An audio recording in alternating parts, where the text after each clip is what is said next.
पहलगाम दहशतवादी हल्ल्याचे पडसाद सुद्धा बघायला मिळतात. बघूयात त्याबद्दलच्या टॉप 9 बातम्या. देशाच्या सुरक्षिततेसाठी कडक निर्णय घ्यावे लागतात. सर्व पाकिस्तानींना भारतातून बाहेर काढणार.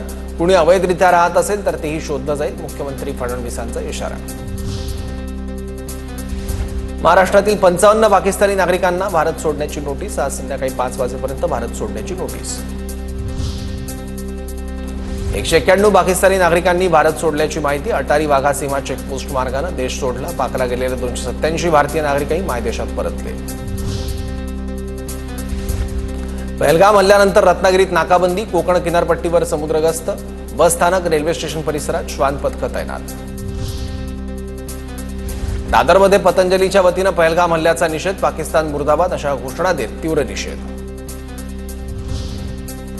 जम्मू काश्मीरच्या पूंछमध्ये नियंत्रण रेषेजवळ हालचाली वाढल्या. नियंत्रण रेषेजवळ करमारा गावातील लोकांनी सुरक्षेसाठी सरकारने बांधलेले बंकर स्वच्छ केले. वाकोला पोलीस ठाण्याबाहेर बजरंग दलाचं आंदोलन. बजरंग दलाकडून पाकिस्तानचा झेंडा रोडवर लावत आंदोलन करण्यात आलं. दरम्यान दुसऱ्या गटानं झेंडा काढण्याचा प्रयत्न केल्यानं बजरंग दल आक्रमक.